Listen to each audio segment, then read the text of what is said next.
નમસ્કાર દર્શક મિત્રો, નોબલ ઇન્ડિયા ન્યૂઝમાં આપનું સ્વાગત છે। સમાચારમાં વાત કરીશું છોટાઉદેપુર જિલ્લાની। ગુરુ અને શિષ્યના સંબંધોને લાંછન લગાવતો કિસ્સો છોટાઉદેપુર જિલ્લાના કવાંટ તાલુકામાં બન્યો।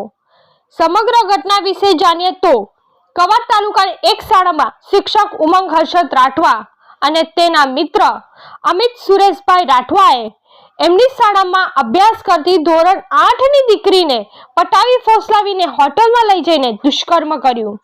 દીકરીએ તેની માતાને જણાવતા કવાંટ પોલીસ સ્ટેશનમાં ફરિયાદ કરવામાં આવી। કવાંટ પોલીસે નરાધમોને પકડવા માટે સઘન શોધખોળ ચાલુ કરેલ। તો શું છોટાઉદેપુર જિલ્લામાં દીકરીઓ સુરક્ષિત નથી? શું દીકરીઓ શાળામાં પણ સુરક્ષિત નથી? શું આ પરિસ્થિતિમાં દીકરીઓ ભણી શકશે?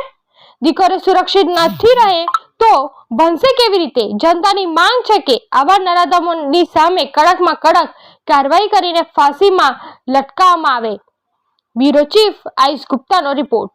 ધન્યવાદ। કવાંટ તાલુકાના એક ગામની અંદર રહેતી સગીર વયની દીકરી સાથે શિક્ષક તરીકે કાર્યરત ઉમંગભાઈ રાઠવા તથા અમિતભાઈ સુરેશભાઈ રાઠવાનાઓએ અવારનવાર દુષ્કર્મ આચર્યાની ફરિયાદ સગીર વયની દીકરીની માતાએ આપેલ છે, જે બાબતે હાલ તપાસ તજવીજ ચાલુ છે।